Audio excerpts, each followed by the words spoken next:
This is a Merrick Studios podcast. This week on Unglossy. They acted like we were opening shows and talking about the civil rights movement. So that label, unfortunately, stuck. And I remember when Mike and I got SportsCenter, one of the early headlines about our show faced a ton of outside backlash.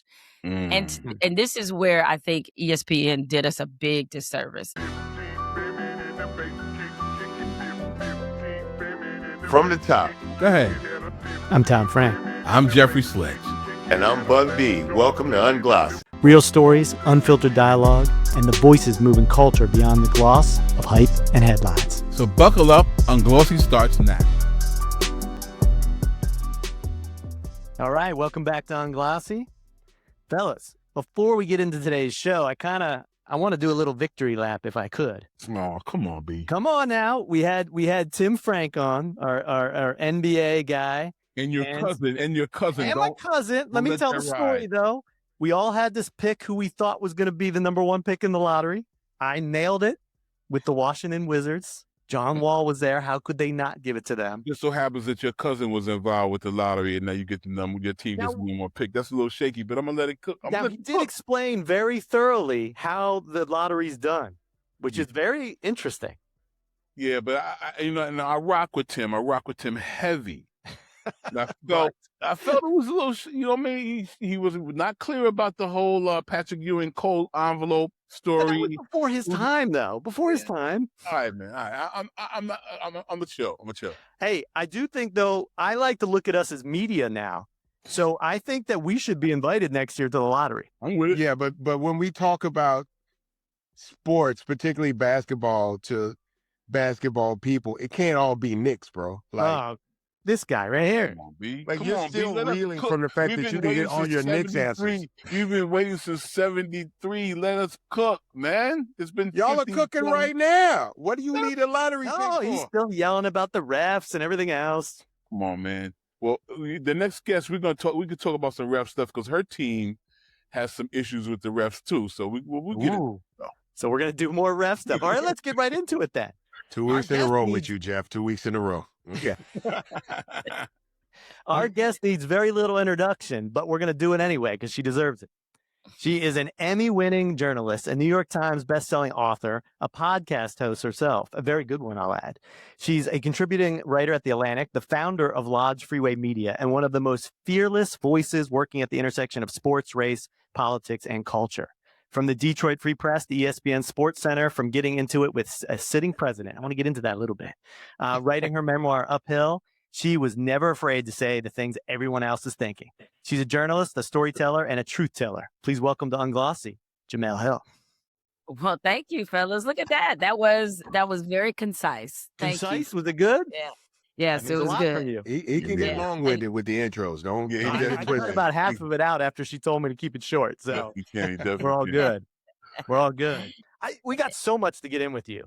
So much to get into here. But I want to start with let's take it back to Detroit.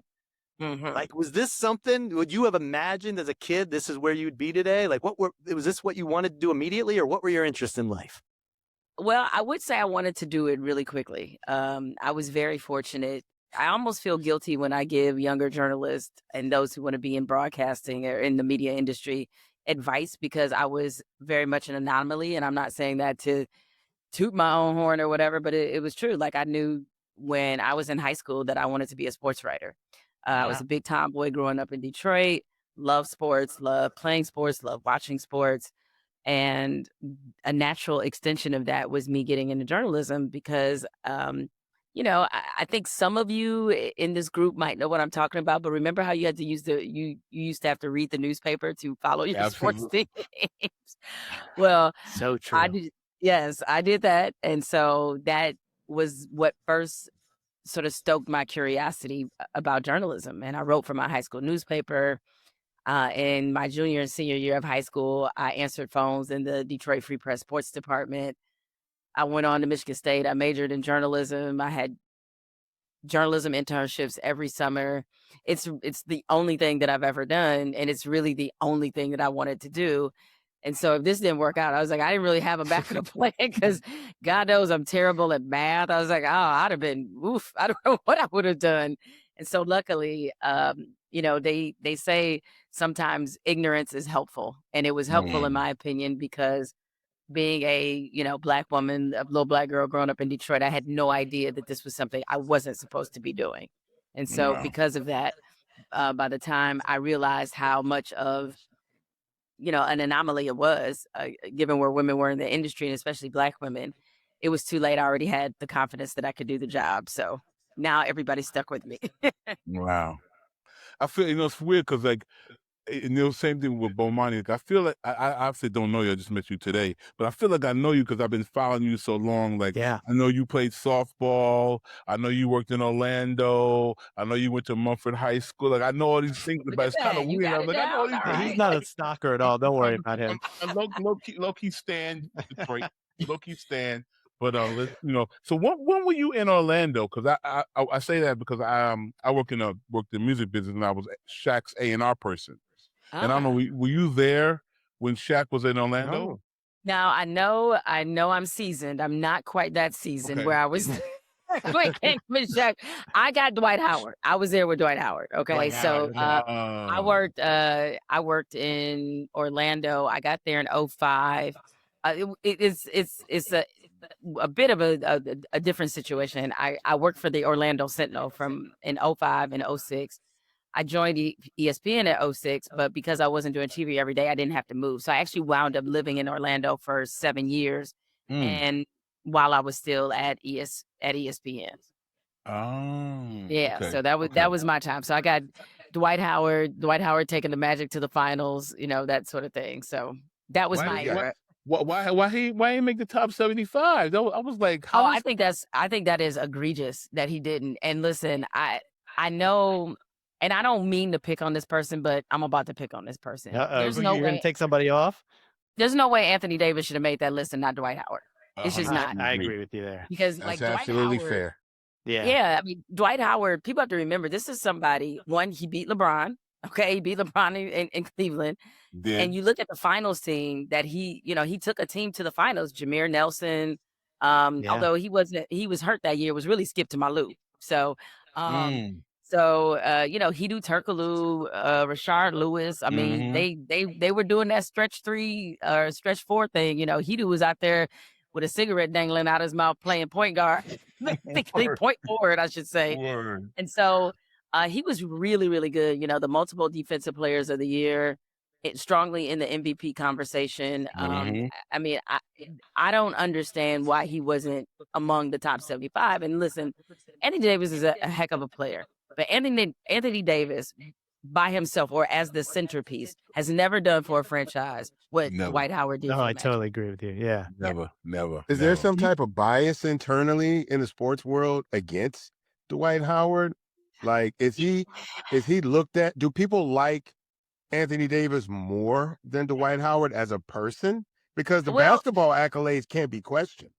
Yeah, I mean that's an interesting question, Bun, because I do think that Anthony Davis, sometimes people could become infatuated more of what you could be versus what you are. And that's not to say that Anthony Davis was never a productive player, but I think most of us looked at him and said, man, this guy, when he puts it all together and you see, what happened in terms of them winning the bubble championship, like a lot of his time with the Lakers, where you finally got to see like, oh, this is kind of what this dude could do. Cause I mean, he was just hurt so often. And in New Orleans, you could always see that if he decided to, he could be a top 5 player in this league. Like that was easy to see. But I do think there's a couple things that probably hurt Dwight, none of which I'm saying are his fault. I think sometimes the way he leaves situations leaves a imprint, and you can argue whether or not that's fair. Like he didn't leave Orlando in the greatest of terms, right? He didn't. Everybody saw what happened with him and the Lakers and Kobe, right? So that's another.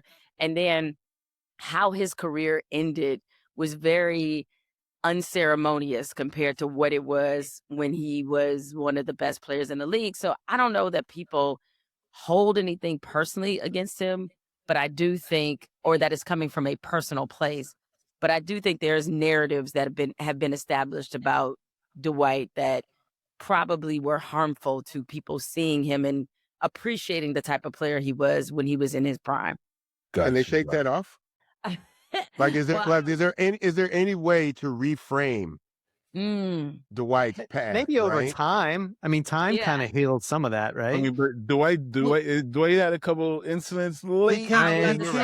It ain't getting better for my man. It's not He's saying in the public conversation for all the wrong reasons. Right. Yeah. Exactly. Yeah. Exactly. So Yeah. now it's like you couple that with him having a very messy personal life. And, which again is not really related to how he was as a player, but nevertheless, it allows an impression of people. Like if people thought that he was kind of weak for the way he handled the things with Kobe, and Kobe was relentless on him. I don't know that he can outrun that reputation, based especially with the things we've seen in the media recently. Yeah. Can I ask you one more question? Kobe wasn't ever personal about that kind of stuff. Like Kobe was more like work ethic, dedication, focus. Yeah. Never personally attacked him. Yeah. Just like you're No, not built no. for this kind of a thing. You know what I'm saying? Yeah, I mean, listen, Shaq is one of the best centers in NBA history, and he called him a fat ass. So it's like that dude did not spare feelings. Yeah. He sort of, that was why people loved him. It's like you knew he cared, and you knew he was maniacal about it. It drove him to greatness. It also sometimes didn't make him the greatest teammate. It also sometimes probably didn't make it easier for him to be around. But I don't think it was any question about how much he loved basketball or how important winning was to him. And so, no, I don't think it was personal at all, the things that he was saying to Dwight. But that was always the stories that you hear about Kobe, always really funny. I was like, man, that dude was like an emotional terrorist. Yeah. Great monster. player. And it was crazy because Monster. Yeah. it wasn't like he was trying to put you in a position where he felt you had to live up to a certain person. He was judging you against himself. Yeah. Oh, yeah. Like Yeah. Kobe thing was like, I'm in here, bro. I'm doing the work. I'm getting ready. I'm preparing. I'm locked in. I'm focused. I'm ready to go at any given time. Where you at? Yeah, I mean, Dwayne Wade told me a great story once. We were discussing the Redeem Team when that documentary came out on Netflix, and he said that one night that I think they were coming back from the club when this is Olympic competition, and Kobe, they're coming back from the club, and Kobe's going to the gym, and so this is like 3, 4 in the morning. That's when he's getting to the gym, and so. They did this a couple of times, and then suddenly that group going to the club, fewer and fewer people. Going to the gym. Everybody started going to the gym, and it's sort of like it's hard to when, especially if greatness or winning is important to you. If you see somebody on your team who is doing things like that, it's pretty hard to convince yourself to be mediocre or to not give everything that you got. True. And no, there's different styles of leadership, we know, and Kobe was one both vocal and in action. And while obviously there was, you think about what him and Shaq did do together, and I know that for a while the Laker fans were like, "Oh, imagine if they stayed together." In some ways, I'm really glad they didn't, and I know that seems sacrilegious to say, but I think if they don't stay together, I don't know that we ever get to experience the Kobe we got to experience. So I was sort of glad that they went in different directions, so that because Kobe was a type of talent, he deserved his own team. I mean, he really did. He deserved a team that was built around him, and players that played against, when the Lakers had him and Shaq, the players in the league will easily tell you that even though Shaq was the most important player on the team, the best player on the team, that Kobe by far was like the best guard in the league. And so that's an unusual kind of thing that you get where you have two great players, both of which could easily lead a franchise.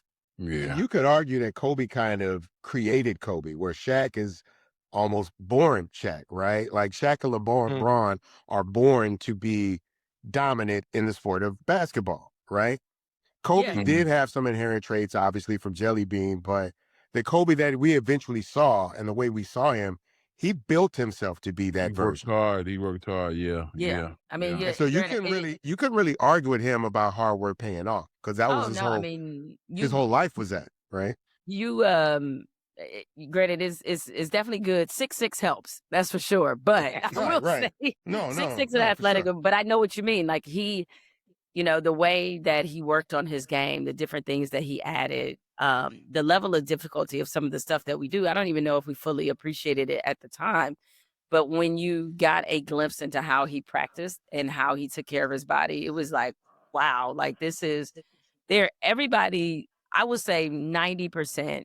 I know fans don't always feel this way, but 90% of guys in the league work really, really hard. But there's a few exceptions of people who are at another level where you're like, okay, like LeBron is playing at 41 because of how hard he works. Yeah. You've never seen somebody this age playing at this high of a level because of the way he's invested in his body and because of how he has taken care of himself and how hard he works. And so, there's levels to this, as they say, Yeah. even amongst professionals. Yeah. I want to. You've had, in my opinion, even though it wasn't the longest. I guess I almost said pause or whatever, maybe pause. But you had you had. I'm from New A York, so borderline pause. yeah, and it's Borderline borderline. pause. Yeah. But you had the most interesting ESPN career to me. From like you started and you had the sports show, you had the show with Michael and all the kind of ups and downs and ebbs and flows in that career. I really want to talk about that, like just your ESPN career, and just give me your vision of what you were going through, positive So and I negative. got The to highs E- and lows. Yeah. Yeah, highs and lows. Yeah, I got to ESPN in 2006, and a lot of people probably don't remember this, but or maybe not even knew this, but like I started as a writer. I did not start as a broadcaster, and so Oh. the original job they hired me for was to write columns for ESPN.com. I was actually replacing Skip Bayless because Skip Bayless was fully doing television, full time. He didn't want to write anymore, so they had an opening because he was writing, and that's, by the way, how Skip also got How into he started? broadcasting. Yeah, Skip started in writing. And so he was a columnist, I believe, in Dallas, Yeah, San Dallas. Jose, like a few different places where Skip was. And so I came in writing columns. And in my first contract with ESPN, the TV stuff was just a throwaway. They were like, oh, they just threw in my contract, or my manager negotiated, rather, at the time, 20 television appearances across ESPN platforms. I told him it was stupid because I was like, I don't really want to be on TV. This doesn't make any sense. He was just like, humor me. And I blew through those 20 appearances in probably like 2 months, 2 or 3 months, Wow. because, the Woody Page left. It was Cold Pizza then. He left Cold Pizza. He was the one who was the original partner of Skip Bayless, the debate partner. He left. And he didn't leave ESPN. He just left that particular show because obviously many people saw him for years on Around the Horn. And so what they were doing is they started rotating people in to be with Skip, like rotating different debaters. I was one of them. I did the show. They liked it. Next thing you know, they asked me if I could put in 1 week to do First Take 1 week a month. And so the thing at how it works at ESPN is like all it takes is, okay, you're on one show, then another producer from another show sees you, and they're like, hey, you want to do Around the Horn? Then somebody else was like, hey, do you want to do the sports reporters? Then someone's like, hey, do you have any interest in doing Jim Rome's Burning? So I'm 2 years into, my first contract at ESPN, and all of a sudden television is like half my job. And I think what really helped me was that I did not take TV seriously at all. Like I was a writer at heart. I was like, what is this TV nonsense? Like, all right, I'll do it. So I it had didn't fun make you with nervous or anything. You just kind of jumped No, on and yeah. Again, this is where ignorance is helpful. It's like I didn't have time to be nervous because I didn't care about it that much. Like TV, realize that I came from a very old school journalistic kind of background. And when I was coming up as a journalist in this business, it was two distinct camps. It was television, broadcast. We was like Crips and Bloods, right? We like most print people thought TV people were shallow and they just repeated our stories on air. Most broadcast people thought that, we were just sort of unfit, the stereotype of the uncouth, sort of rumpled hair, bad dressing, in shape sports writer. Like, look at these The people, sports no wonder reporter, they're yeah. writing for a living. You know what I It's mean? because of that show, The Sports Reporters. Yeah, that Yeah, kind of Yeah. gives you that that's how vibe. they Yeah. were. You had it like Yeah, to like- say old low and key, like you got a face for newspaper. Right, That's what you- exactly. get Yeah, grumpy yes. and shit. Yeah, you know. Correct. So that was sort of that was, sort of the growth I had, sort of matured in this business. And so that's why the TV thing didn't really move me to do. But what changed it was, I forget what year I was at ESPN. I think I was still on my first contract there, because my first contract was what they call a 2-and-2. So you got a 2-year contract with a 2-year option, ESPN's option, right? Worst contract I ever signed. But I got it. I was getting my foot in the door. At any rate, I'm there, ESPN, my first contract. And I guess it was two things. One, so I do that week at First Take. I did not realize that I was getting paid extra to do it. I just thought this was just part of my contract. I do First Take that first time. I do a week of shows. I'm probably, because then it was cold pizza. So the debate part was not the whole show. It was Okay. only it was only short segments. I think it was a total of maybe 20 minutes of debate, maybe, in a 2-hour show. So I do that whole week. Pretty easy lifting. A couple weeks later, a check for $3,500 shows up. And I was like, I'm sorry, what? They pay you You like- $750 a day I'm- to do this? All in on TV. I'm like, HR messed up, I'm and sorry. I ain't saying shit. right? You know what I'm saying? I was like, oh, this what they do? Like, okay, and So I a was huge difference from writing to being on Oh my TV in God, terms are of you pay. kidding Not me? even in the same world. All right. my last newspaper job, which was the Orlando Sentinel, I was making $83,000 a year, which was great. Okay, That's good money. like You know, That was man, great. that's great. You chilling. In That's Orlando, great, that's right? good money. yeah, that's good money.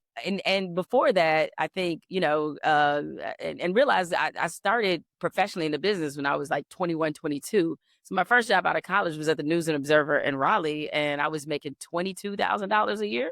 Damn. So it's like from 1997 to 05, in 8 years, to go from 22 to 82, 83,000. I was like, oh, shit, I'm doing it. Like I'm all right.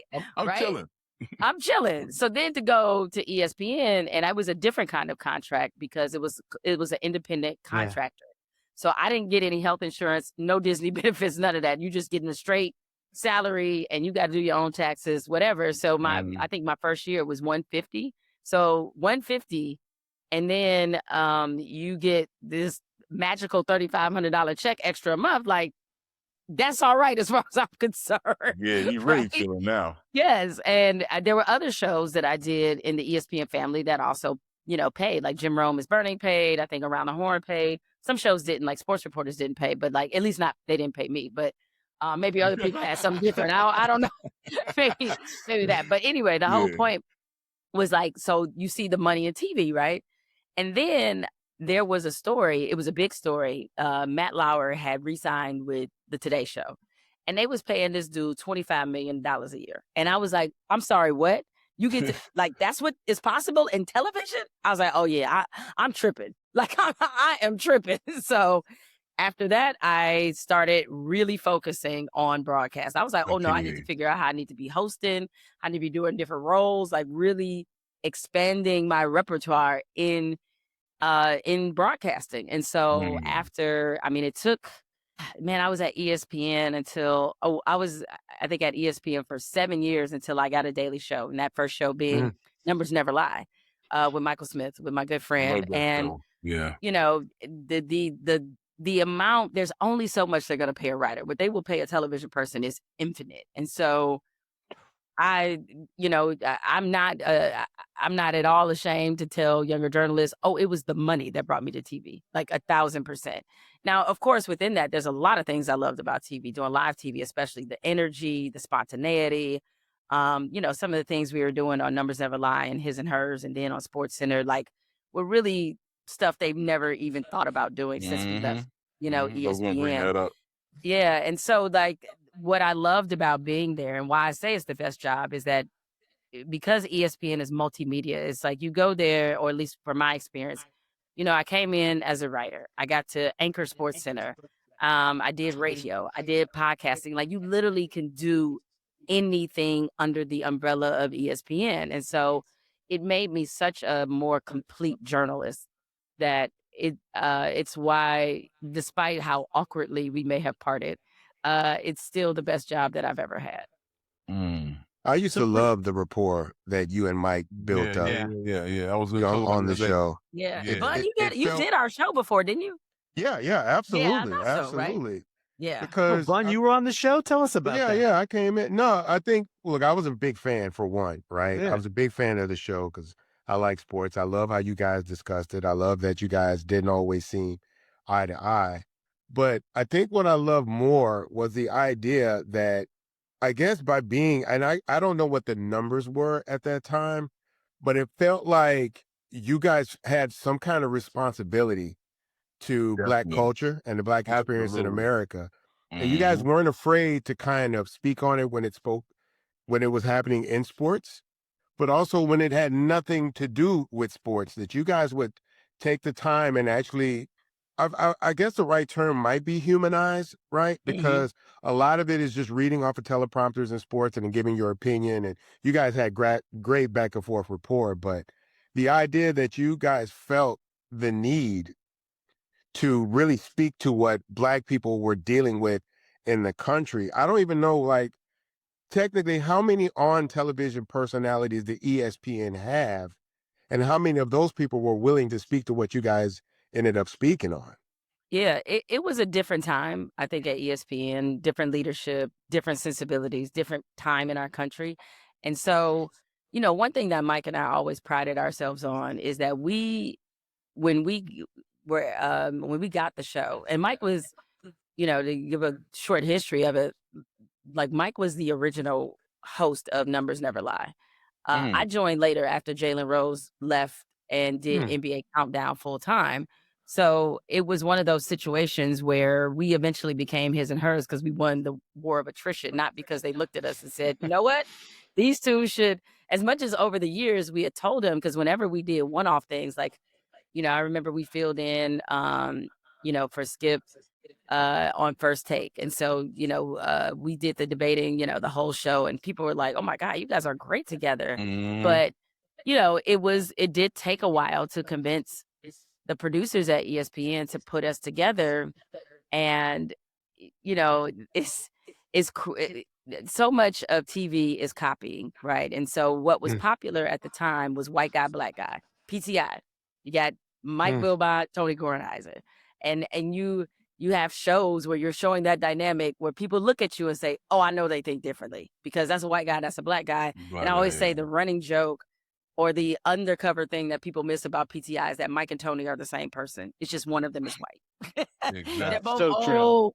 They're they're both old, seasoned sports writers that, of course they argue like, they're great friends. But I'm like, they really the same old cranky man. It's just one of them is white. It's like, that's it. The only difference being where they're from. Then they both stuck up. That's literally it. So at any rate, Mike and I actually had a kind of a hard time convincing producers we're not the same. And so, and what they were really trying to say is, y'all can't possibly be that different because both of y'all are black. That's what really what they were saying. Even though male female, like to me that seems like an obvious. Even though not only just male female at the time, like Mike married 3 kids. I'm out there being the black Carrie Bradshaw. Like we totally different. You got Louboutins on. You doing your thing. You know what I mean? It's like I'm out here doing my single thing and everything. So it's like it was like totally different, and we were like-minded, but we obviously had different opinions, despite both coming from a newspaper background. But once we got the show and it was just us, we had a mentality, and our mentality, which Mike, used to say all the time, they gonna learn to like it. That's how they gonna learn to like it. We're not gonna be anybody else. We're not gonna sit up here and be someone else's idea of who we should be on TV. We bring in ourselves, all this blackness to television every day, and they just gonna have to deal with it. And I remember one time a producer on our show, because we would make movie references all the time. So we making references to like Baby Boy, Friday, like we, stuff that we watch, like that things that are, you know what I'm saying? Like the skits that we did, like we dropping these references all the time. And that's what led to the skits, by the way, but that's another story. And so, one of the producers, white dude, he was like, I don't know that everybody gets the references. And I was like, listen, Chris Berman, he's gonna go down. He's the official ESPN mascot. No broadcaster, no anchor has been there longer than him. He's been there since the beginning. All right. I don't understand half the references. Actually, it's more than half. Like 80% of the references that Chris Berman used to make when when he did his highlights, he talked about shit that happened in the 50s and 60s. I would have born then, but that's his thing. No big deal.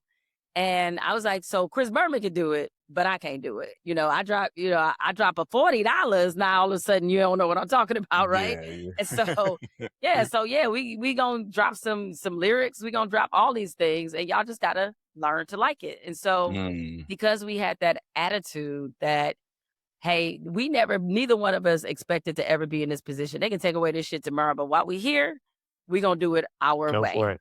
And that is what led to the skits, which became very popular. And next thing you know, they pitching us skits. And we got to tell them, though, we like, all right, guys, this might be, we don't want to go to the well too many times. But yeah, like the Boys in the Hood skit we did, I think it was their idea. We were like, what have we done to our producers? It's like we get Coming to America, we did Anchorman, and then all of a sudden they like, no, y'all want to do Boys in the Hood? We're like, well, I guess, but all right. So we just wanted to make sure that we always were committed to that authenticity. And it wasn't hard. Like what people saw on air was how we act in real life. So it was not like we went in there trying to be black. No, we just black. And this is just what you're going to get. I always feel like it felt... I always wanted to ask you this, you or Mike, this question if I ever got to meet you or talk to you. It felt like there was a little pocket there where like ESPN started getting black, for a better term, like super black. It was y'all. It was this is early Stephen A. There was like you got Bomani on the show. Yeah. Bomani, your friend Cari, Cherry Champion, Josina. It was like this black. Because I remember I saw Josina on with Mike one time, and I was like, oh, they in the dorm. They like black like that. I'm not sure people even understand how black this is, but I loved it. But I was wondering if you ever got any pushback from the powers that be, like, okay, y'all tone it down a bit, or did they let you just kind of run rampant? No, I mean, because the person that kind of really helped to orchestrate a lot of that, the former president John Skipper, who was who's a friend and definitely was one of my biggest supporters when I was at ESPN, as well as a lot of the folks you mentioned. Dan Le Batard would also fit in there as well. I thought you were talking about the black folks. But the whole point is during that time, the faces of ESPN were changing. So you had me, you had Mike, you had Bomani, you had Le Batard, you had Sarah Spain, you had like women being not just, like Kate Fagan. You had women not just being anchors or being there to set up men's opinions, but who were driving opinions with their own. And that's a very different, sort of role. So the faces were changing. And while, at times you would face resistance, in the building. And it's something that, our friend, I remember Stuart Scott, he used to tell Mike and I that all the time. It's like, he would like, don't let them change you. Because he went through a lot of shit. So we could, that it would be a little bit easier for us. But what did happen as a result, even though, again, there was some resistance in the building, is that ESPN got labeled. And notice that when we were all there, suddenly you kept hearing people describe ESPN as being too woke, too left, too this, too that, too liberal. Like the whole too liberal thing was really something and all of that, ironically, in part was engineered by when there was a lot of controversy over Caitlyn Jenner receiving the Arthur Ashe Awards at the end. Right? Caitlyn Jenner, who we know now is MAGA. And so people, were taking that and looking at the faces of the network being different and saying, oh, ESPN is over there on some woke liberal, they acted like we were opening shows. Had that one wrong. All right, I know, right? They acted like we were opening shows and talking about the civil rights movement. Like it was crazy, right? And so, so that label unfortunately stuck. And I remember when Mike and I got SportsCenter, one of the early headlines about our show. Well, one, we faced a ton of outside backlash.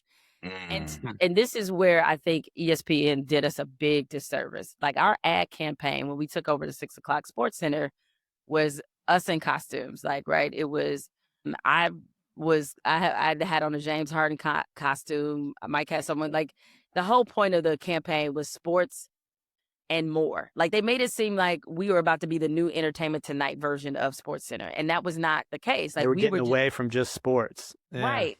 And no, Yeah. the show was going to be about sports. So that ad campaign, of us dancing the Rob bass, like it labeled our show before people even saw a show. So immediately we got the stick to sports narrative out the gate. Like we didn't even have a chance to refute that. They couldn't see from the content. They were like, oh, we see these commercials where y'all doing all this goofy stuff.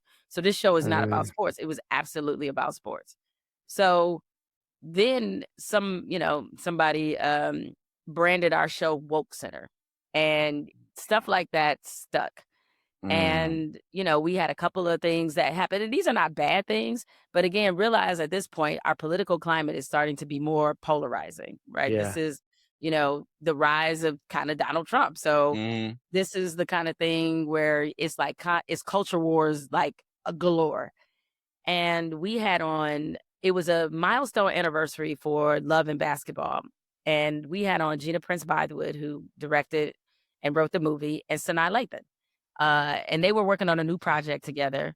And so we had them on as guests so we could talk about Love and Basketball and their new project, which happened to be about police brutality. So you can talk about the Bad Timing Award. So they've been talking about the project. And Gina, she wore a T-shirt that says feminist on it. And I don't care. We don't control what our guests wear. But that became just another example. Look at ESPN. They so left. They are super feminist now. They're all these things. And it's like, we don't control what they wear. And they were literally there to talk about Love and Basketball. And I think the only question we asked about their new show, they explained what it was. But those were the kinds of things that were being weaponized against our show. Chance the Rapper, we had him on. We went to cover the Mayweather McGregor fight. We have him on, and he had on a Colin Kaepernick T-shirt.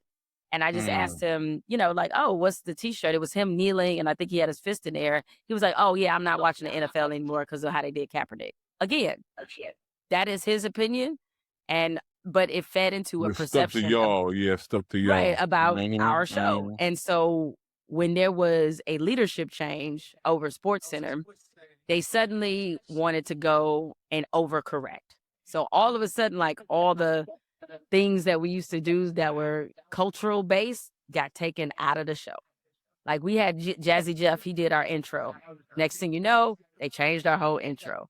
We had a personality wall that had different pictures of like, Mike had his family up there. We had a poster of Biggie up there. We had like, these different things. We called it a personality wall that people could see, and it made the set look cool. We also had in there pictures of when we went to the White House and met Obama, who was a big fan of the show. They made us take the wall down because really they wanted the Obama picture down. And so they couldn't signal out the Obama picture. They just took the whole wall down. So they were like, everything's got to go. And it's just like, oh. And they started sort of, asking us, like when we would propose different guests, Black guests, mind you, they would be like, is that a fit for SportsCenter? It's like, oh, y'all never asked us this question before. But because they were sensitive and to the criticisms that ESPN was just getting a little too Black, and these two are the reason. Yeah, I'm curious. I'm curious if this is this around the time because I remember this like yesterday. It's one of the best debates I've ever seen. That almost had nothing to do with sports. The Feinbaum versus Bomani conversation. Is this around that? Is this anywhere near that time? Oh, I'm trying to remember exactly when that took place. But it was in that pocket of time where ESPN was definitely starting to get more criticism for, being too liberal. And so, and it wasn't just us. It's like, Levitar was also somebody like he's got rappers on there every week, and like they looking at like what is happening to the ESPN we grew up with, and when they started, Dan was able to hold it off way longer than we were in terms of, staying true to what he wanted his show to be about. He was able to kind of hold off some of the changes because frankly, he had a much stronger leverage position than we did. And when they started to roll back certain things, about our show, and even to the point where people liked our chemistry. They liked our back and forth. And there would be, some shows where like Mike and I literally, the only time you saw us together at the desk would be at the beginning of the show and the end of the show. That whole other show is like he interviewing somebody over here, I'm interviewing somebody over there. And so it felt like they were trying to trick America into thinking two Black people weren't hosting the show. That's crazy. Wow. Yeah. So where is this in the timeline, if you don't mind me asking about the whole Trump tweet? Oh, it's right. It's like, So that's happening right in this whole era, right? So we started SportsCenter February 2017, right? So we are fully into, Trump's presidency. And the tweet that I sent happened in September of 2017. But before some of the things I talked about happened before that tweet. Yeah. And then it's all building. Right. And then after the tweet, a lot of stuff escalated in terms of like how they wanted our show to be positioned. And, frankly, it wasn't very enjoyable for me. And that was really the big reason I left I left SportsCenter is like. So you weren't forced to leave, though. You left on your own at that point. Mm-mm. Yeah. In fact, I had a really good and healthy contract where I was just 1 year into a 4-year deal. So I had 3.5 more years to go. And but it got to a point where it's like, I don't have anything else to do here. Like when I left, I had already left SportsCenter because that was sort of the first domino effect. It's like, I want to leave SportsCenter because, frankly, it's just not, it's getting really exhausting coming every day and having these fights to be basically myself. And it was cautious because this is post-Trump tweets. They're so cautious about everything that I say and how I move that it's like, I'm not about to do this like every day. So they, and then plus, when I asked to be off the show, because it was in my contract to only do SportsCenter, right? I couldn't do another show. So it was like I basically had the equivalent of a no trade clause that athletes have. Right? And when I asked off the show, they were like, well, we typically don't do that. And especially given how much money that you're making. And I was like, listen, I know you see this as much as I do. You really probably want me off the show. I want to be off the show, but you don't want to be the first one to say it. I'll say it. It's time for me to leave this show. So it's like, when both of y'all want to break up and somebody just got to be the first one to say it, I was happy to be the one to be like, it's not working out. Yes, exactly.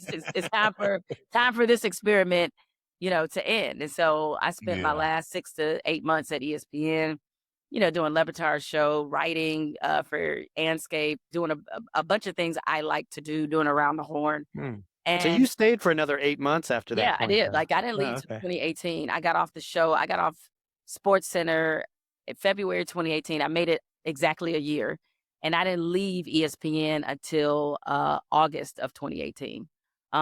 So yeah, like and when I left, that's the thing is like they floated 2 other possibilities for me to stay. And so that's why I kind of laugh when people are like, you got fired. I was like, I didn't. They floated the idea of me possibly joining Dan's show on Highly Questionable. Yeah, I liked you on Dan's show. I love doing Dan's show. I love Dan. Yeah. Yeah, and that group that he has and doing that show was so good, so talented. So that was a possibility, and also doing Sports Nation. But the thing is, I'd heard that they were going to cancel Sports Nation, which was based so in why LA. jump on? Yeah, right. I was like, I heard and I even said that to him. I was like, but I keep hearing they're going to cancel the show. And they're like, no. Fast forward like 2 months later, they canceled the show. I was like, I knew it. And we'll be right back. I'm Bun B. I'm a host and a co-owner at Merrick Studios, and we just took things to the next level. Merrick Studios Plus is live, so tap in at wearemerrickstudios.com, get 65% off, and don't just listen, be a part of the show. And we'll be right back. Master the art of lyricism with Pendulum Mink, the first school for rap. Learn elite techniques through immersive lessons, real-world exercises, and guidance from hip-hop icons. This is where MCs sharpen their skills and glow boldly on the mic. Ready to level up? Visit pendulummink.com and start your journey today. And now back to the show.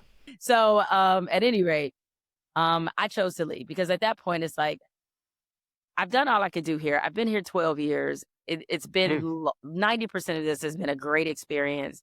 And even though the last year was, rough, it doesn't negate the other 11 years and what I was able to do and accomplish there. And it was just time for me to move on with my life and the next phase of my career. And so, that's what led me to leave. But, if I could have stayed. I mean, I had 3 more years left. So Yeah. it just wasn't worth it for me to do that. Well, it's nice to walk out, with a chunk of change. You get to It figure sure out what is. you want. You know what I'm saying? It sure is. A few That also helped. vacations. You know what I mean? A few vacations, a little You shopping. know, that also helped. Well, you're not getting Yeah. escorted out the building by security either, No, right? no, I didn't. I Your did car not. brought a I box, got like, to, you know what I'm saying, I with got your to say lamp sticking goodbye out to of it. everybody. Right. Got to say goodbye. I wasn't escorted out. I was like, it was a fine party. Yeah. So by that point, did you have an exit strategy? Like, I if was I leave developing. ESPN, I know where I'm going? So not succinctly, I knew roughly what I wanted to do. I knew I wanted to get back to writing. And immediately when I left, I started having conversations with The Atlantic. And that was a publication I respected and read for a long time. Like Ta-Nehisi Coates is one of my favorite writers. He was still writing for The Atlantic then, as well as some other very talented people. And so I knew I wanted to return to that. So I was like, okay, let's get this writing thing going. That happened pretty immediately. And the other thing, which kind of popped up, was LeBron's team approached me about narrating a sports documentary called "Shut Up and Dribble," which some of you may have seen. That was on Showtime. Yeah. So narrated that. Also wrote for it. I think I wound up getting a producer credit. That was a great project to be a part of. And then it's like, okay, well, what am I going to sink my teeth into a regular basis? At this point, podcasting was really exploding. And so what happened was I got an opportunity to go to Spotify and do my own podcast. And so I was able to carve together, 3 or 4 different things, and understanding that this was the new media environment is that, it's going to be increasingly rare that you see people stick in one place for a long time. Yeah. Some I people agree. have been able to do it. But largely speaking, like, that's just not the media environment we lived in. You have to be nimble. You have to be ready to adapt. You have to do 6 or 7 different types of things. But I was happy with that because the one thing I immediately saw once I left ESPN is I don't care if I have to call together 20 different jobs. It's worth it for the autonomy. 1,000%. That's what made it worth it. And so how do you, I mean, it's a dumb question because I think I know the answer, but how do you enjoy your podcasting journey? How are you loving it so far? What are you seeing, like, in the new media space? And I also want to ask you, like, do you still consider yourself a sports person? Because you're like a cultural person too. Yeah. You're like you're obviously a sports person, Yeah. but you're so much broader now. Well, the good thing is that, and this is why I did the podcast that I did last year, or I still do it now. I just transitioned it. I did it originally as a podcast for iHeart called Politics, which is about the intersection between sports, race, gender, culture, and politics. And the reason why, I did that, and it's what I write about for The Atlantic about that convergence, is because all roads lead back to sports. Sports is connected to all of these things. And Yeah. I find sports is a great vehicle to jump off certain discussions about these things. Like, what's the conversation people are having right now about whether or not Black athletes in the South, with what's happening with the destruction of voting rights, if it's time for them to start a boycott? And should they use their power, their leverage, and stop going to these SEC schools, especially in those states, Tennessee, Louisiana, Alabama, Mississippi. Mississippi, sure. where they're coming after and trying to dilute and basically destroy Black political power. So that is something that is through the lens of sports that we're having a wider conversation. So even though, I do comment about culture and all these things, typically the jumping off point is sports. And so sports will always be my first love. I've just used it to shoehorn myself in some other conversations. And Got you. I find because sports is the one thing in this country we all still do together, that gives it a particularly unique position to where we can maybe have some tough and difficult conversations, and there'll be a different mode of listening because it is centered around sports. You think about 2020 when Ahmaud Arbery and Breonna Taylor and George Floyd happened. The amount of athlete engagement in social and political issues was really high. Mm-hmm. And, we saw the WNBA players band together and give Georgia its first Black senator. And so this is the positioning and the power that sports has always had. And for that matter, despite people not wanting it to be the case, sports and politics have mixed together since literally George Washington. And so, I just find that that's what draws me to it. I still, as much as I do the heavier stuff in sports, listen, I'm still down for the 9 millionth GOAT debate like everybody else, or talking about, your Knicks and Don't go with Nick. Don't go with the Knicks. Don't set him off, please, Jemele. We were doing fine. Well, I'm sure he already knows. I mean, I hated that as we're recording this, my Pistons, they back up against the wall. Because we really want to see the Knicks, and we want to see the Knicks, right? That last game might have took you out. I don't know if they're going to see the Knicks. I know. That's why I was like, we up against it, man. We are up against it. Like, this is a gut check game in a lot of reasons. I'm still not over, how we lost game 5. You can't be up 9, 2.5 minutes to go. I know that call was bad. Yes, Jared Allen should have been called for a foul on Asar Thompson. And you would assume he makes the free throws, or at least even we win that game. But you can't let a 9-point lead slip with 2.5 minutes to go. You just can't.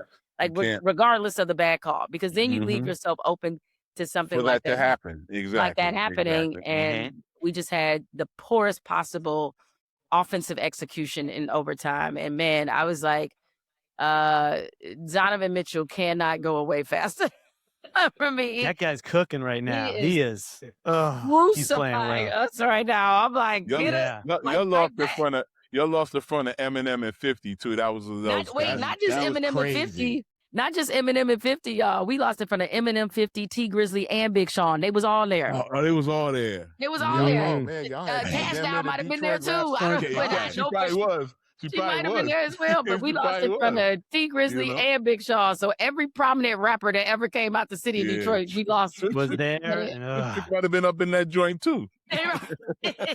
Let me ask you, before we get too far away from this, I want to ask you about the book, though. I'm very intrigued by the book, and tell us a little bit of how that came about and just the whole story behind it.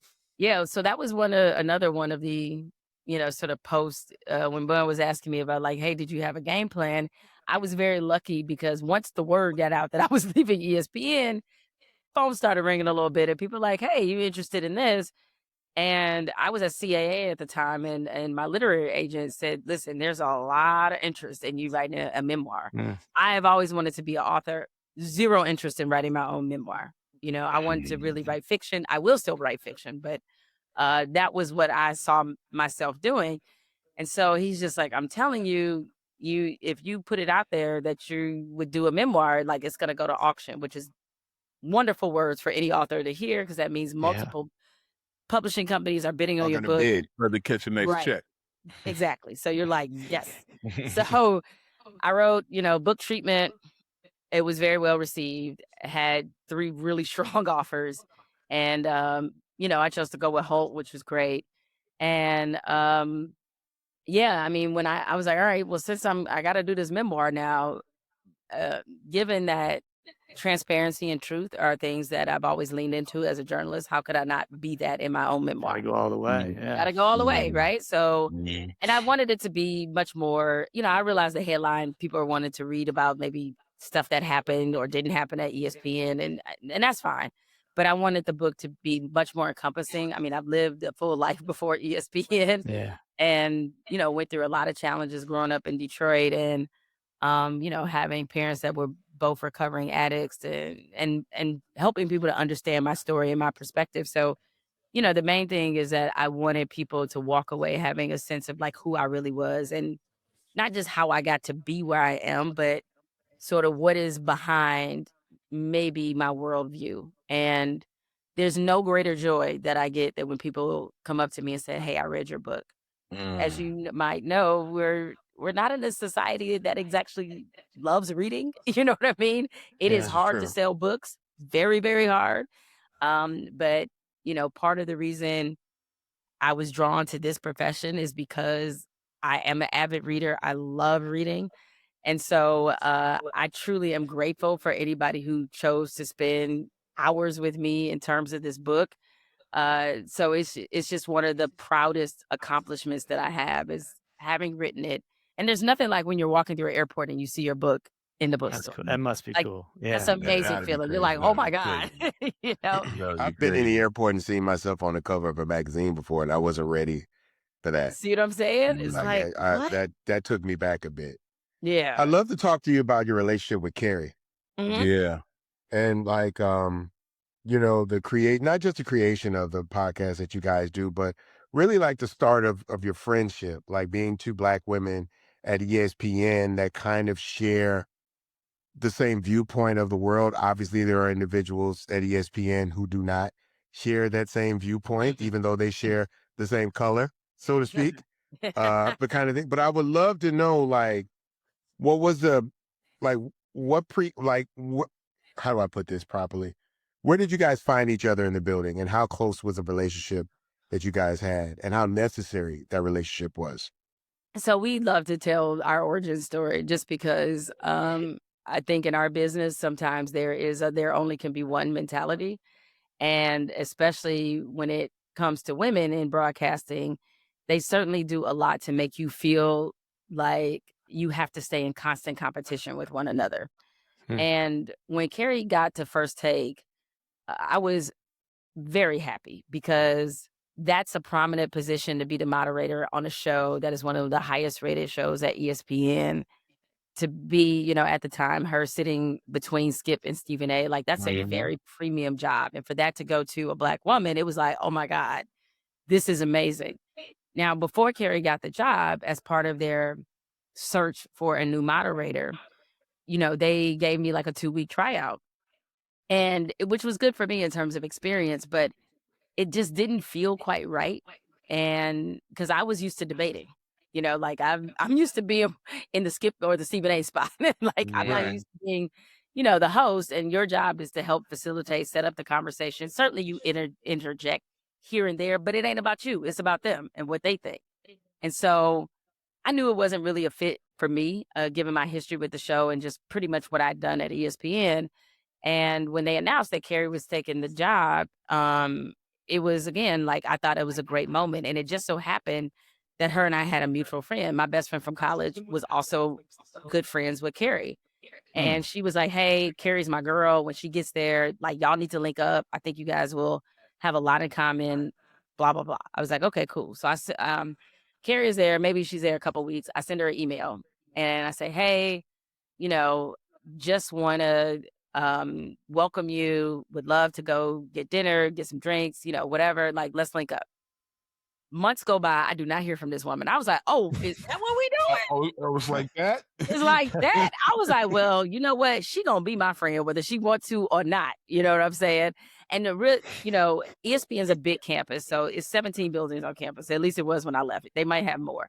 So the First Take was in a completely different building than where I was. So like we never saw each other. So like it's not a thing where I just run into her in the cafeteria. Like that wasn't gonna happen.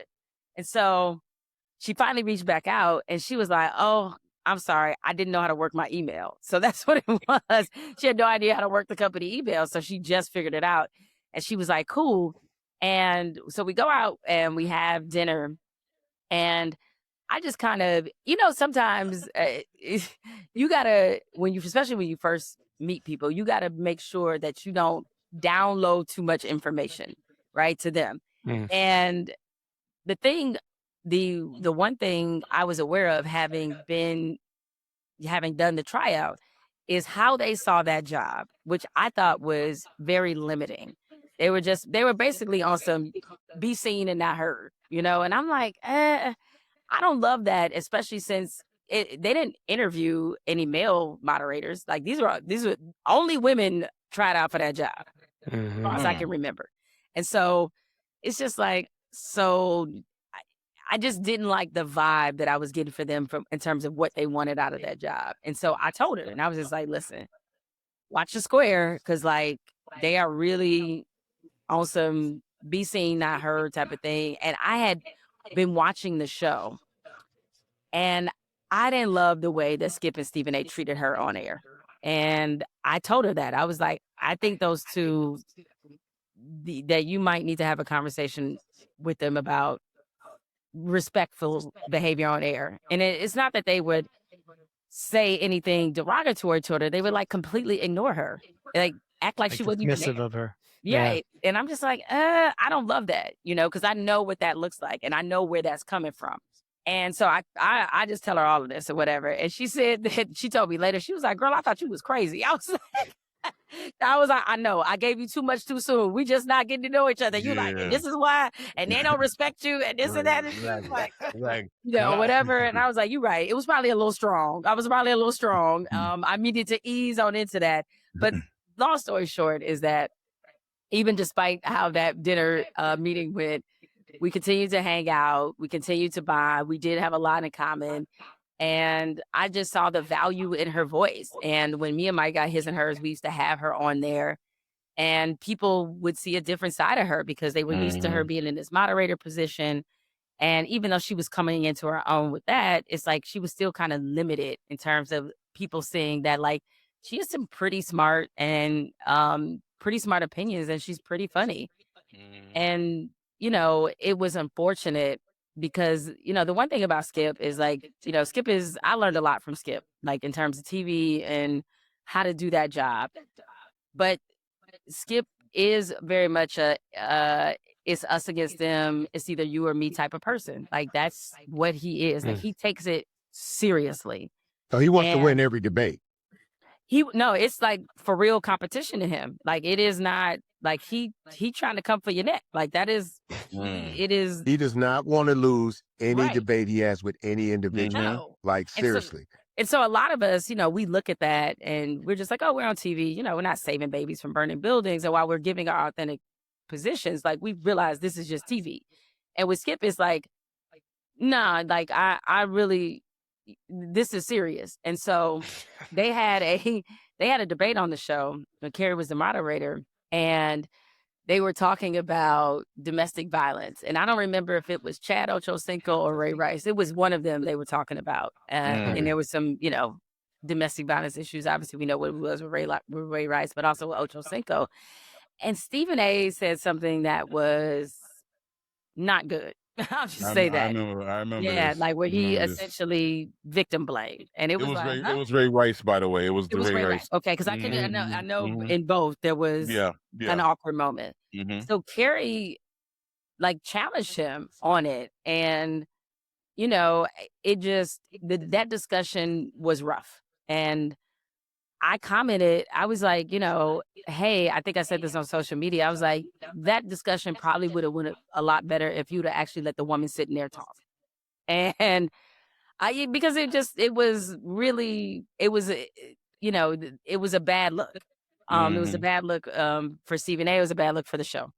So I said that Skip did not appreciate that at all. And he sent me a very long email letting me know that, and he never spoke to me again. Wow. To this day, or do you still? I have not spoken to that man. Wow. You haven't been in the same room with him though, have you? Since mean, he was still at ESPN for quite a while, but we, you know, generally, as I said, we were in different buildings, so like, right. We didn't run into. You're talking about Connecticut campus, right? Yeah, the Bristol. Yeah, Connecticut that thing's pretty sprawling. Right. So you're not gonna, unless they're in your same building, you're probably not gonna see them very often, unless again happenstance you see each other in the cafeteria. So yeah, he sent me a very long email reminding me of what he had done for me in my career, and you know how he was personally. And I said, listen, you know, if I the mistake I probably made is like, maybe I shouldn't have said that publicly, but I'm like responding in real time. And so I can understand that. And I'll own that. I'll own that. Like maybe that wasn't a public response, but it was such a terrible discussion that was trending. And I was like, what just happened? Like that is, that's bad. But he considered it to be an act of disloyalty. And Cari has talked about this before because our friendship, like we were, really close. That's my girl. Like she was in my wedding. Like that is my girl. He saw it as her picking sides. Picking sides with her. Wow. her picking her picking our friendship over the show. And that treatment, I think sometimes would come out. And so, we used to have a running joke about it, and especially because Mike and I would have her on the show. Skip didn't love the fact that our shows were back to back. His and hers came on at noon. First Take was on 10 to noon, Eastern time. So like our shows, our show followed theirs, and they tried to do this thing where I know sometimes like behind the scenes, man, All like the politics behind the scenes here. it could be a lot. It could be a lot, and so we know that Skip did not love the fact that they were coupling us to some degree to First Take. Yeah. I'll be honest, we didn't love it either, and not be from a competitive standpoint, but mostly is that we felt like our show, the tone of it, the feel of it was very different from theirs. Much different. It was much different. And it's like we're not embracing debate over here, all right? Like we have a good time. Certainly we do some debating, but we like to have fun, and we're a little more self-deprecating, don't take ourselves as serious. But so yeah, like that, our friendship, to your original point, like sort of grew out of that, like going through the trenches. And Cari and I talk about it, like there was, because of some of the things she was experiencing on that show behind the scenes, she was gonna quit, and I had to talk her out of it. I legit had to talk. She picked me up one day. She was taking me to get some furniture for my apartment, and as soon as I got into the car, she handed me a styrofoam cup that had some mimosas in it. It was like, so I'm quitting my job tomorrow. And I was like, what? Wow. Tomorrow. And so, I talked her down. I was like, nah, girl, you in a good spot. I know it's rough. Listen, everybody, when they start, not everybody, but a lot of people, when they start at ESPN, it's a difficult transition. You have, it's a very competitive environment. It's a constant fight for real estate. You're on a high profile show, like folks gonna be kind of coming at you. And especially with the way that show is kind of constructed, how it's run, it's Skip show, it's not gonna be a lot of room for you to like really find your voice in the way that is befitting of your talent. So it's gonna be a little rough until things get better, and they did. And she eventually, of course, left, and she got her own sports center, her and David Lloyd, and she did Sports Nation, and she was great. But yeah, we went through the trenches. We did our bid in Bristol. That's for damn sure. That builds a friendship that lasts. It definitely does. And so Cari knows I have her back no matter what. And so what people see in our chemistry on our new pop, Flagrant and Funny, is a culmination of going through the trenches, and the fact that we're talking about sports in a different way that you usually don't get to see women talk about. It's like, we roast each other. We like, we talk our shit. We do like, like we wanted to bring that fun and vibrancy. And because we're talking about, women's sports and the culture around women's sports is really different because, one thing that we definitely notice in having covered women's sports, I covered women's sports exclusively for the first 2 years of my career. Like I covered the WNBA its first year. And, there can be a lot of hand holding in women's sports that is unnecessary. It's like critique. I'm not saying that it doesn't have to be 1-to-1. We don't have to talk and cover it just like the men. But I do think that these women don't need to be coddled as much as sometimes they get coddled. And it's not something that they ask for or whatever. But I think, hey, if Nafisa Collier has a bad game, and like we gotta say she had a bad game. Talk about it. Talk about it. Yeah. Talk right. About it. Or questioning, certain things, or being able to, like I was watching the Amazon coverage of the WNBA last night. It was great because Swin Cash, who's a friend of mine, she came after the Dallas coach because he called the team selfish in the post game, and she's like, "You're in game 3. What are you like?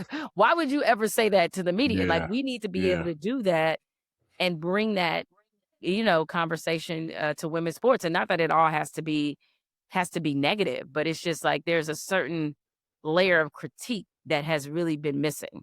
So no matter how high you guys are accredited, and how much experience you have at the position you're holding, in the conversation that you're having, there's still some level of mansplaining going on to you guys. Oh, of course. It's something that I've dealt with like my whole career, and it is.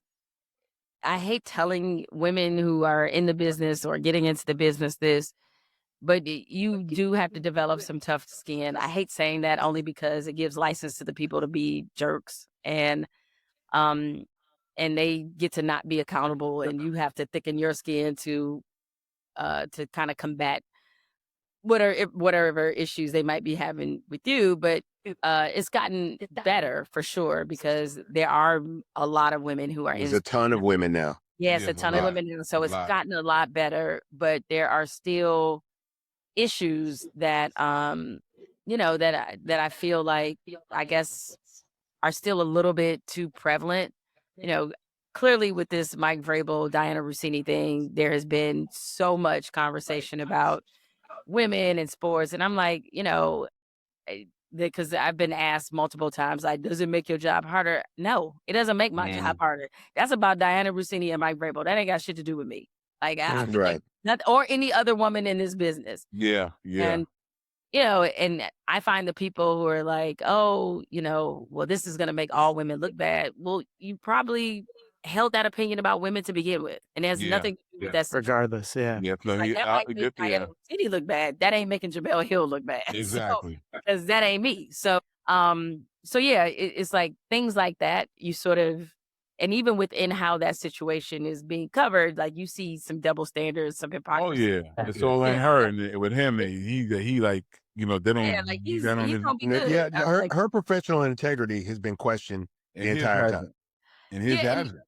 well, the funny thing about that is like, because people bring that up, and it's like, I'll be totally honest. Like, I can't speak to, like, I'd worked with Diana when we were both at ESPN. She was lovely, like a lot of fun, very sarcastic, great sense of humor.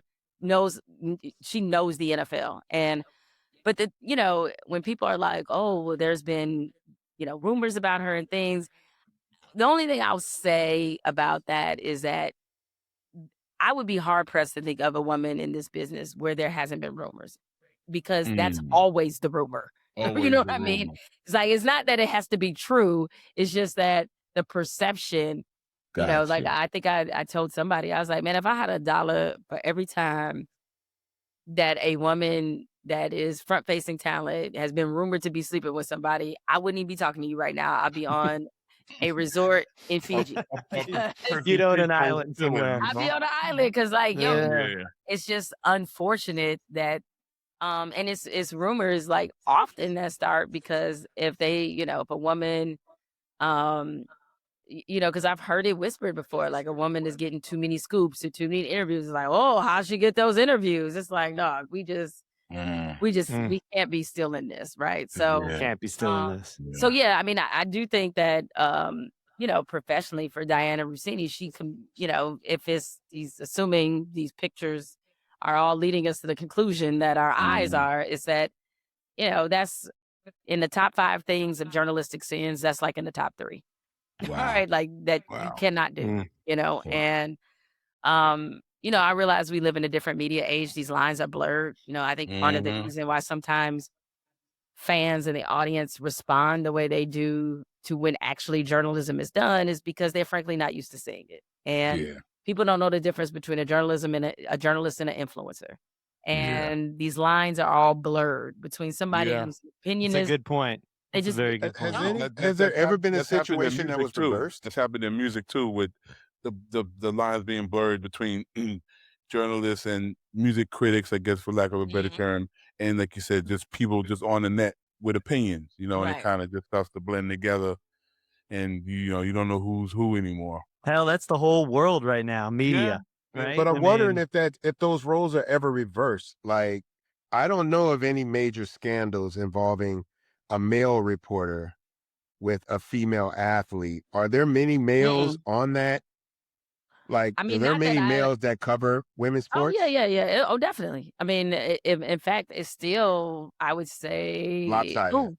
yeah, it's still lopsided. I mean, like, I'm pretty sure I'd have to think about the W in particular, but let's just take women's college basketball. I'm pretty sure the majority of reporters it's are still men. male reporters. No, it's still Yeah. male reporters, and even if you go to the Olympics, most of the reporters there are probably still men. Men. So, Yeah.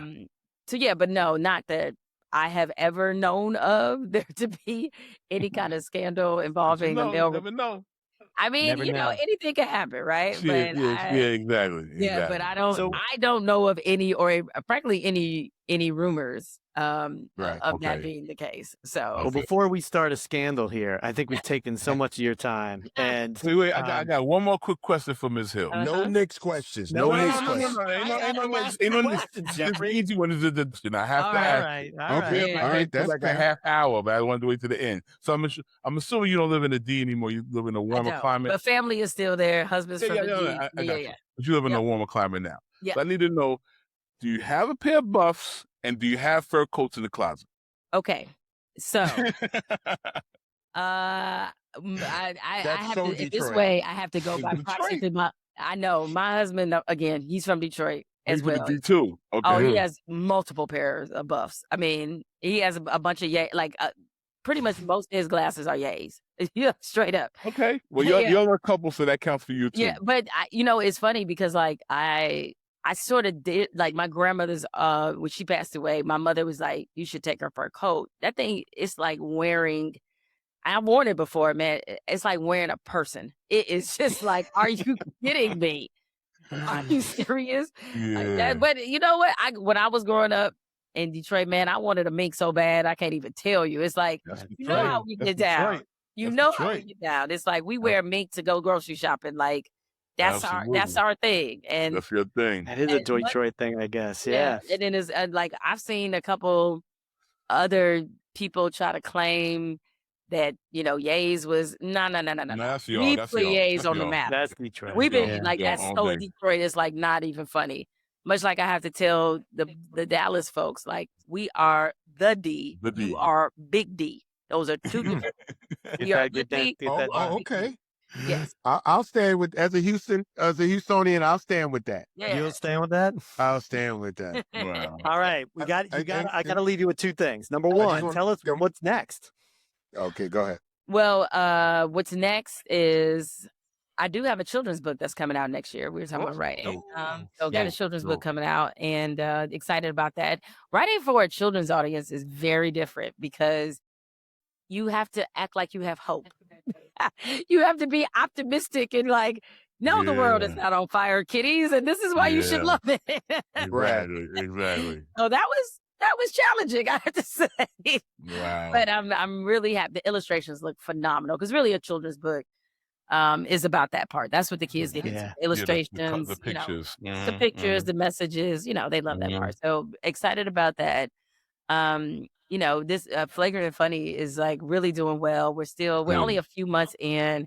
So really happy about some of the stuff that we're going to be doing there, and especially how we're establishing ourselves in the women's sports space. I mean, by the way, we do still talk about, men's sports, but like not, overwhelmingly we talk about women's sports. And in a way, we like to think that men enjoy as well. Cause I think, more than half our listeners are men.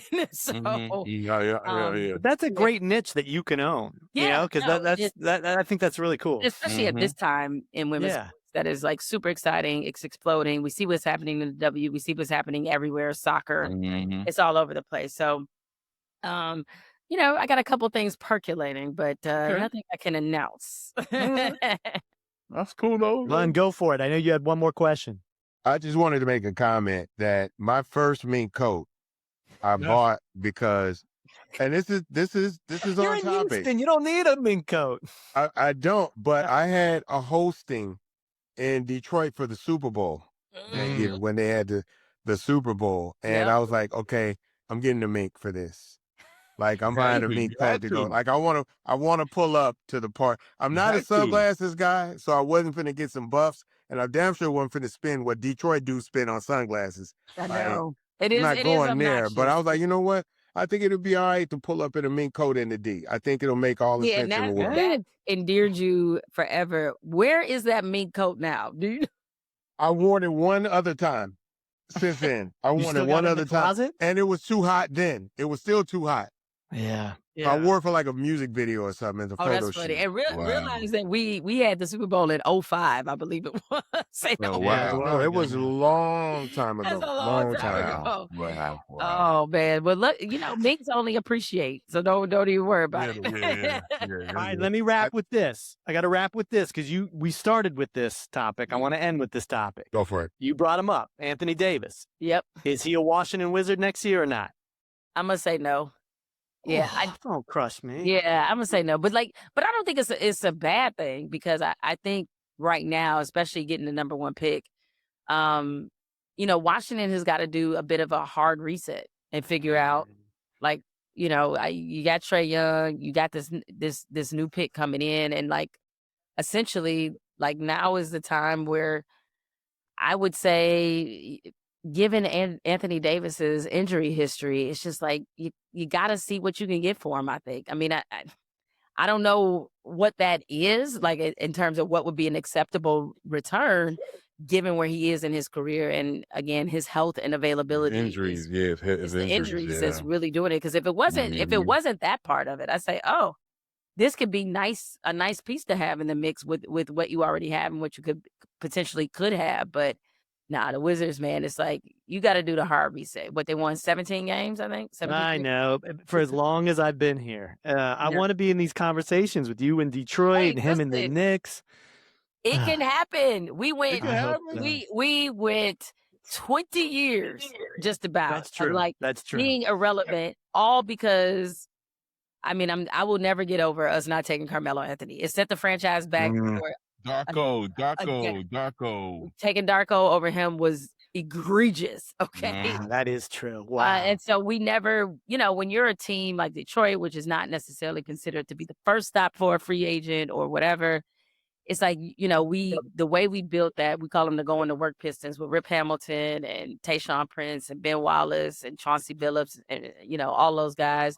It's like we had the luxury. Imagine having the luxury of having the number 2 pick in the draft when you went to the finals. It's like, you got to be kidding me. You jerked it on Darko. And to get Darko, it's like that next piece is the dude that should be with your franchise for 10 years. Yeah, absolutely. Instead, we went in the, after we won the title, we go back to the finals, we lose to San Antonio in Game 7. Here comes a young lion named LeBron, and after he dropped that 25 in the fourth on us, I was like, we're never beating this dude again. And we didn't. And so it was the end of our run, and it took a long time, for us to get back here. I mean, just 3 years ago, we set a record for most consecutive losses in a regular season. And now we've taken, we took 2 gigantic steps. And even if this Cleveland series, if they wind up putting us out the playoffs, it's still another step. And now You're right. And now we have a lot of cap money this summer. We got to figure out what we're gonna do with Jalen Duren. And then I think he ain't a match player. He's not a match player. No. He's not a match And the thing is, like, I'm sure that I feel like he's an unrestricted free agent, but no other team I don't think would max him. No other team. No, I don't think so. Right. Especially not after this playoff performance. And look, he's going to get better. This was just a baptism by fire. That's it. Like, he took a first season as an all-star. But he's got to develop some level of offensive game beyond putbacks and dunks. Or better yet, is like, because your offense isn't working, don't just check out of everything. That's the thing. It's like, I forget I don't know if it was for game 5, it was in 4 or 5. He had 2 rebounds in like 35 minutes. That's unacceptable. Like you can't do that. He just getting cardio in. He just outright. I was like, dog, you could have just gone to the local high school track and did that. Like, you know, went down to the Planet Fitness and got you know that what I'm in. saying? It's like, yo, you gotta block some shots, get some offensive rebounds, like make yourself part of the game, even though your offense isn't working. We see Star Thompson is not, you know, he's still somebody who needs to develop more he's offense. active out there. But He's man, active. the way that kid can impact the game, if not for a guy named Wemby, that dude would be sitting on, like, he is somebody, he's gonna win a defensive player of the year. He's just gonna have to beat Wemby to do it. But he is defensive player of the year level talent. 1,000%. He's up for it though. I think he's up for it. Oh no, he was a finalist. He got mad hard. But like I assume Wemby's gonna win it. Wemby's gonna win it. Yeah, he's gonna win it. That's always a big man kind of award. You know, it's kind of a little harder when you're a perimeter player. Yeah. But he has that level of defensive tenacity that reminds me of the way Ben Wallace used to impact the game and stuff, where we got a guy on the perimeter. So anyway, hopefully we don't get put out, because I know too many people from Cleveland and I don't want to hear their mouth. I promise I don't. I do not. Okay. Well, we'll see what happens. By the time this comes out, we're gonna know. I know. We're gonna know. Yeah. Well, hey, thank you again. I mean, that was great. That was great. dope. We could have talked to you all day. Yeah, well, I thank you guys thank for having me on here. And it was funny when you all were asking me, like, did you ever think that you would be in this position? No. But I also never thought that I would be on a podcast with Bun B either. And I was like, if you would have told young me this, are you kidding? I still remember the day that I got UGK's first album with Pocket Full of Stones, and I still remember this day. Okay, That's great. Wow. I mean, I'm supposed to be giving you your flowers on here, bro. I mean, I used to be a player. Now I'm getting pimped. Oh my God. That was like, I still remember this. So if you would have told me one day I would be able to say, I know Bubby, I just would have never believed you. Never believed you.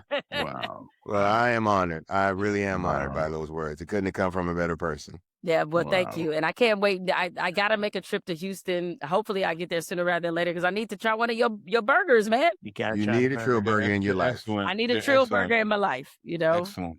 Yes. Or I'm going to put that LA expansion in the atmosphere. You got to fight with Black Salmon Marathon Burger.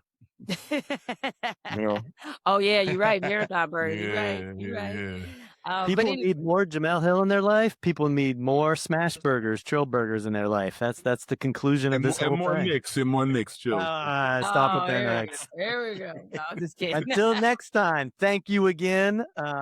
Folks, listeners, leave us your comments or questions from the show on Instagram at UnglossyPod or YouTube at Merrick Studios. Check out Merrick Studios Plus for early access and live recordings, and spread the word, listeners. I'm Tom Frank. I'm Jeffrey Sledge. Sorry, I'm Jeffrey Sledge. And I'm Bun B. Not sorry. Unglossy is produced and distributed by Merrick Studios.